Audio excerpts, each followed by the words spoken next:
Buenas tardes, me llamo Mónica Martínez Ariego y soy profesora de literatura en la Universidad de Las Palmas de Gran Canaria. Mis datos de contacto son los que tienen en la imagen por si tienen cualquier pregunta, sugerencia o matización. En esta comunicación pretendemos llevar a cabo un acercamiento al subgénero de la novela de internado femenino a través de dos ejemplos de novelas emplazadas en colegios de niñas durante la época de la Segunda República.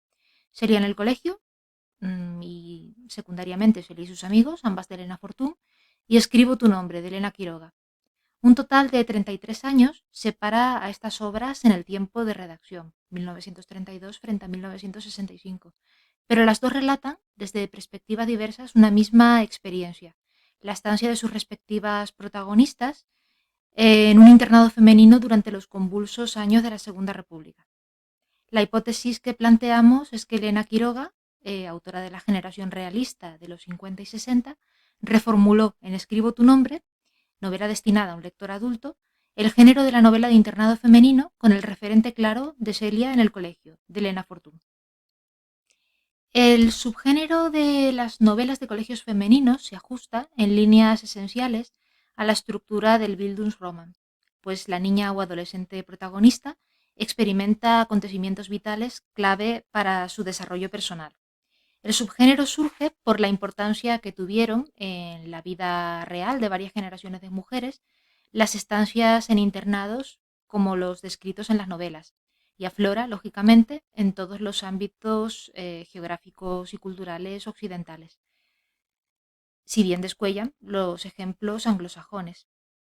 Es singularmente conocido el caso de la escritora de literatura infantil y juvenil Enid Blyton, autora de sagas tan conocidas como Los Cinco y los Siete Secretos y también autora, dentro del subgénero de internado femenino, de varias sagas, entre las que destacan la de Santa Clara, que fue publicada entre 1941 y 1945, y la de Torres de Mallory, que vio la luz entre 1946 y 1951.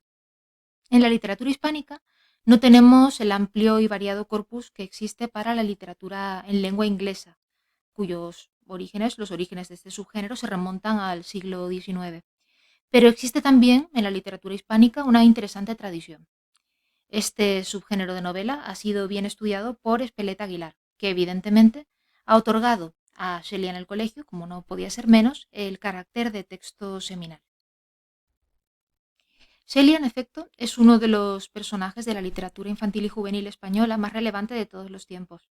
Escritas originariamente para los niños de los años 30, sus aventuras, redactadas por Elena Fortún, se convirtieron en un fenómeno de masas. La serie de 20 libros arranca durante la dictadura de Primo de Rivera, con Celia lo que dice, de 1929, que refleja una sociedad con iniciativas liberales y abierta a la autorrealización femenina, y concluye más de 20 años y volúmenes después con Patita y Mila Estudiantes, de 1951, ya en plena dictadura de Franco.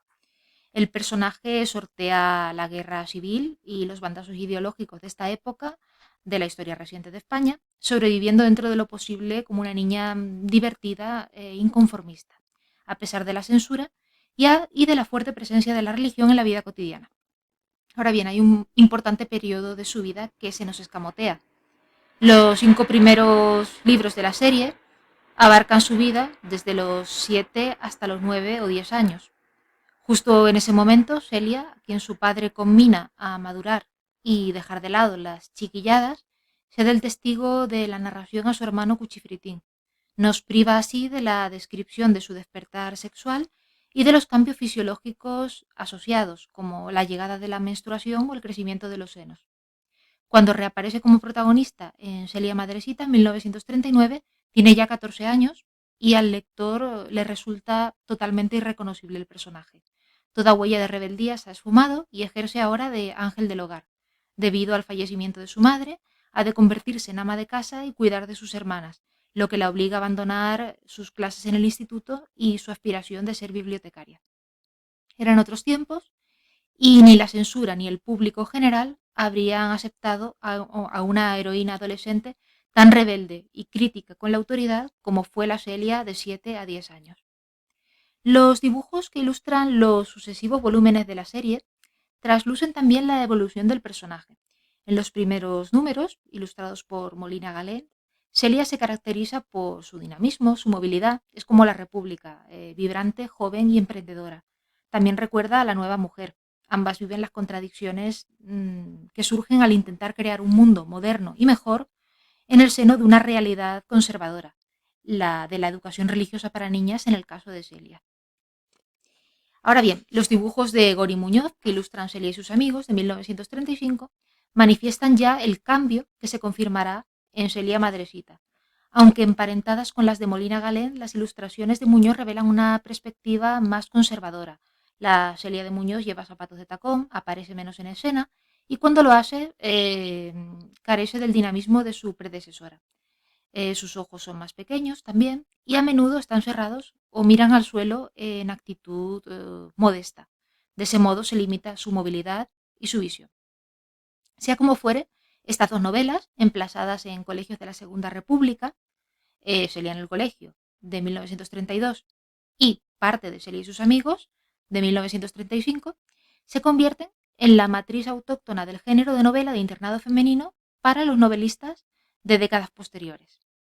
Nos interesa sobre todo Celia en el colegio, pues como su título indica, relata más exhaustivamente las peripecias escolares de la protagonista. Ello resulta interesante por dos motivos. De un lado, porque expone la educación que se daba a las niñas durante esa época. De otro, porque pone de relieve la influencia de la religión en la construcción de la feminidad, ya que se trata de un colegio regentado por religiosas, a diferencia de los colegios de Celia y sus amigos. Religión y educación fueron de la mano en España durante siglos, algo a lo que la República precisamente quiso poner fin, mediante la proclamación del Estado laico y la prohibición de que la Iglesia se encargara de cualquier tipo de actividad en el ámbito educativo, aunque no dispuso de tiempo ni medios suficientes para implementar esta medida. Celia en el colegio refleja el espíritu de reforma del nuevo régimen republicano en el campo de la educación, así como la crítica al clero, aunque suavizada por un fino sentido del humor. En el colegio, las enseñanzas de las monjas buscan privar a las niñas de su individualidad y de toda capacidad de contraargumentación o resistencia. Por medio de una estricta disciplina y de obediencia a las normas, les imponen un modelo femenino tradicional de sumisión, pasividad y domesticidad. En el colegio o internado, la mañana se inicia cada día con una de las madres entrando al dormitorio de las alumnas y exigiéndoles que contesten, como una sola voz, a una jaculatoria. Celia es reprendida por fingir que duerme y exhortada a callar cuando protesta. La escena de la novela que mejor ilustra la educación tradicional y su esfuerzo ridículo por convertir a los alumnos en autómatas es la del examen oral. Se pide a las niñas que memoricen los parentescos de los reyes españoles y respondan a diversas preguntas sobre estos. Como son incapaces de recordar los datos necesarios, la monja encargada les manda sentarse en determinado orden, ya que las preguntas son siempre las mismas y en la misma sucesión, de modo que bastaría con que cada una aprendiera su respuesta de memoria.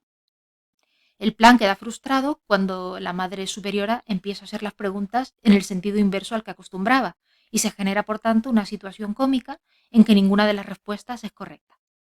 En un momento fugaz y concreto del examen, el sacerdote, don Restituto, pone en práctica la educación del libre pensamiento, si bien enseguida se da cuenta de la amenaza que supone y da marcha atrás. Cuando se están comprobando los conocimientos de las niñas sobre historia natural y Celia de enumerar las características de la ballena, entre las que se encuentran una garganta pequeña y un conducto estrecho que preside al estómago, el cura le pregunta lúdicamente qué opina de la historia de Jonás a la luz de la información que acaba de exponer respecto a los cetáceos. La respuesta es revolucionaria, que es mentira, mentira, mentira. Don Restituto enseguida se apresura a aclarar que se trata de un error de traducción y que Jonás no fue engullido por una ballena, sino por otro tipo de pez. Por otra parte, Celia exige participar sin trabas en actividades que se consideran impropias de su sexo. Cuando sus amigos, los monaguillos, Lamparón y Pronovis, le dicen que las chicas no pueden saltar al carro del huevero, otra de sus travesuras, la respuesta es que no pueden, ya veréis.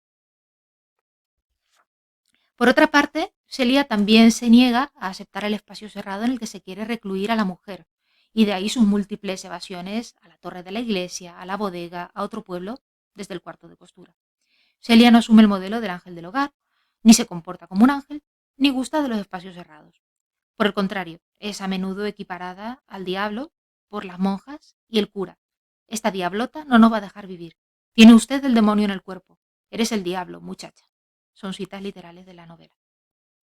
Además de esta rebeldía contra el modelo de feminidad tradicional, Celia comparte con la nueva mujer de la República la preocupación social. No ignora la situación de desigualdad social de la España de los años 30 y se propone aliviar la situación de los más pobres mediante el reparto de los bienes, tanto de la Iglesia como de los ricos, según los ideales de la República. Elena Fortún era consciente del peligro que entrañaba hacer reivindicaciones políticas en literatura infantil, esencialmente conservadora, y lo hace de forma inteligente y sutil, huyendo de la burda propaganda. Adelantándose a las críticas, inserta su texto en el discurso religioso. No es una voz atea o agnóstica la que defiende la justicia social, sino la voz de la religión, con lo que negarla equivaldría a rechazar los designios divinos. Hay varias ocasiones en las que Celia, amparándose en la doctrina cristiana, da comida o dinero, propiedad de la Iglesia, a los pobres, lo que paradójicamente le acarrea castigos y riñas de las monjas. Aunque de Elena Fortún se supo durante mucho tiempo, más bien poco, Celia estuvo presente en las librerías españolas durante la Segunda República, la Guerra Civil, el franquismo, la transición y también la democracia. La mayoría de los escritores españoles de la posguerra expresaron su simpatía por el personaje y la autora. Gil de Viedma y García Hortelano manifestaron en vida su admiración y deuda literaria para con ella. Martín Gaite, que también declaró expresamente su deuda para con la autora, consideraba injusta la exclusión de Elena Fortún del canon. De hecho, Martín Gaite llega a afirmar que un estudio riguroso de la obra de Elena Fortún, a quien todos los escritores de los años 50 habíamos saboreado en la infancia, explicaría cuáles fueron los principios del llamado realismo social de la novela del medio siglo. Por su parte, Francisco Nieva consideró arbitrario e indebido el olvido al que la figura de Fortún fue condenada por la sola razón de que en España, comillas, el crítico literario nace con barba, cierro comillas, y la crítica más academicista no parece estar interesada en el inteligente documento costumbrista, nueva cita, que conforman los tomos de Fortún. Elena Fortún, socia del Lyceum Club, fue una intelectual feminista y como tal supo imprimir una originalidad especial a su literatura infantil y juvenil, que ironizaba sobre los dogmas católicos, cuestionaba la autoridad patriarcal y contenía, por tanto, una semilla de feminismo. Ciertamente, Celia en el colegio es una novelita infantil en la que se narran de forma amena las aventuras de una niña traviesa y rebelde, a la que sus padres, sobrepasados por su mala conducta, han decidido enviar a un internado de monjas para pulir sus modales. Pero desde la ingenuidad de su mirada nos enfrentamos a las hipocresías e incongruencias del mundo adulto, impuestas en nombre de la religión, el clasismo, el sexismo o el etarismo. Aún entre líneas, es posible para el lector joven extraer imágenes de liberación o realización personal. Este es tal vez uno de los secretos de la fascinación que despertó la serie entre el público, tanto entre el público popular como en futuros escritores y escritoras, con algunos de los cuales la autora Elena Fortún llegó a cartearse. Pensamos, por ejemplo, en Esther Tusquets y Carmen Laforet. El caso es que la deuda de Elena Quiroga con Elena Fortún parece particularmente marcada. La larga novela de Quiroga, Escribo tu nombre, se adscribe al mismo subgénero que se leía en el colegio. Se desarrolla en la misma época, los años convulsos de la Segunda República, y toma muchas de sus particularidades narrativas, aunque orientando la novela a un lector adulto. En narraciones de otras escritoras, cuyos personajes pasaron por colegios de monjas, la experiencia en el internado se menciona solo de paso. El caso de Andrea, en Nada, de Carmen Laforet, o de Matia, en Primera Memoria, de Ana María Matute. Sin embargo, en Escribo tu nombre, Elena Quiroga recoge todos los pormenores de la vida cotidiana en el colegio.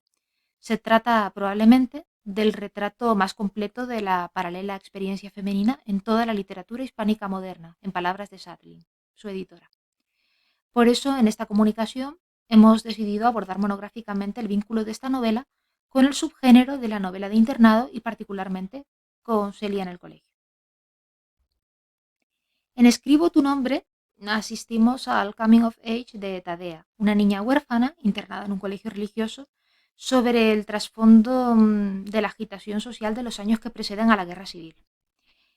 La realización personal y profesional de la protagonista acontece en el internado, ese entorno nutricio femenino que da pie a Quiroga a desgranar todos los tópicos del subgénero, ya presentes en Celia en el colegio y secundariamente en Celia y sus amigos. Uniforme, rezos, asignaturas, paseos y salidas, visitas familiares, funciones escolares, ejercicios espirituales, exámenes, castigos. Todos ellos, además de ilustrar la realidad educativa en tiempos de la Segunda República, son la base para la indagación personal que lleva a Tadea a convertirse finalmente en adulta. La actitud crítica que empieza a desarrollar Tadea llega hasta el punto de que a los 13 años no puede aguantar ya la vida en el colegio, tanto por la rutina represiva como por la hipocresía de las religiosas. Por ejemplo, no puede dejar de notar cómo, pese a las prédicas sobre la caridad, el tratamiento que reciben las alumnas refleja la situación económica de sus familias. La única becaria se convierte así en la sirvienta de todas las demás, y las bandas y lasitos que algunas niñas llevan siempre, a modo de premios de conducta o aprovechamiento, crean una brecha entre compañeras. Otro ejemplo notable es el que concierne a la actitud crítica y el libre pensamiento. A la madre prefecta no se le pueden hacer preguntas sobre religión, sino que todo debe ser aceptado literalmente. Y la madre Ornedo, orgullosa de ser licenciada en Filosofía y Letras por Salamanca, no reconoce cuando Carola, una alumna aventajada, cita y plagia en sus redacciones a Machado y Ortega. De hecho, la propia madre Ornedo juega en sus clases con una falsa libertad de expresión, marcada por la elección de determinadas lecturas y la censura de algunas otras, con páginas pegadas. Para acabar, el atrevido tema del despertar sexual sí que es abordado por Elena Quiroga, a diferencia de lo que ocurría en la serie de Celia. La inocente Tadea, al principio, no entiende la fanática preocupación de las religiosas por el cuerpo, la vigilancia exhaustiva a la que se somete a las alumnas cuando están en sus camaretas o en el baño, o la falta de espejos. Es a los 11 años, al confesarse con el padre Berger, cuando las preguntas insidiosas del cura le hacen pensar por primera vez en tocar las, comillas, partes feas de su cuerpo o en mirarse a sí misma o a las compañeras desnudas por placer. La crítica al clero es evidente cuando Tadea dice: tenía ganas de llorar, apoyar la cabeza sobre el brazo y ponerme a llorar. Me sentía inmunda, sucia de cabeza a pies. Eran sus palabras las que me manchaban, las que me perdían. Había el mal donde antes no había nada. El colegio en el que Tadea pasa 6 años de su vida, desde 1930 a 1936, es un microcosmos del trasfondo político y social de la Segunda República. A diferencia de lo que sucede en otras obras de Quiroga, aquí sí se señala la cronología de la acción dentro del mundo ficticio, a través de lo que ocurre en el mundo exterior, como las elecciones o los disturbios. Los 2 últimos años que Tadea pasa en el internado, llega una nueva prefecta, la madre Gaitán, que con ideología y métodos progresistas deja de llamar a las alumnas por números y pasa a llamarlas por su nombre, elimina las bandas de conducta y todas las fórmulas sin sentido. Las reacciones contra la madre Gaitán y sus reformas liberales son inevitables. Otras monjas se alían con las familias conservadoras para expulsarla y reimponer la rutina anterior. Las alumnas organizan una huelga a modo de protesta, pero queda frustrada, y es entonces cuando muchas deciden escapar de ese mundo nuevamente vacío. En la primavera del 36, Tadea misma se marcha para ya no regresar al internado. Los paralelos con la situación política española son notorios. Las fuerzas tradicionales luchan para deshacer el progreso de la República, y los republicanos, a la postre vencidos, tras la guerra civil, acabarán por abandonar el país y refugiarse en el exilio. En Escribo tu nombre, Quiroga acierta, por tanto, al reflejar la lucha de la sensible e inteligente Tadea por encontrar la verdad, la libertad y la justicia en el ambiente mezquino que le ha tocado vivir. En esta narración de lo que le acontece durante 6 cursos escolares narrados de forma lineal, asistimos a una evolución desde su aceptación de las normas y su refugio en la apacible y tranquila colectividad, hasta su actitud crítica, su ansia de libertad y una búsqueda muy personal de Dios. Como se leía en el colegio, Escribo tu nombre es una denuncia del formalismo, la hipocresía, la rutina y el abuso de autoridad que educadores inapropiados ejercen a veces sobre los niños que se les confía.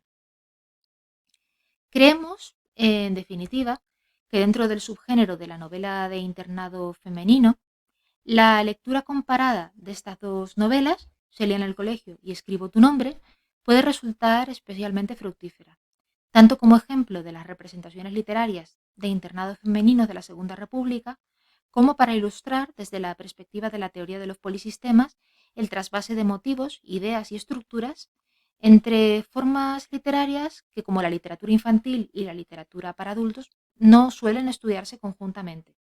La influencia de Elena Fortún fue determinante en los niños de la posguerra y dejó su huella formal e ideológica tanto en creaciones posteriores destinadas a un público infantil y juvenil como en la narrativa de numerosos autores del pasado siglo XX, entre ellos la de Elena Quiroga, como esperamos haber demostrado con el estudio de esta novela.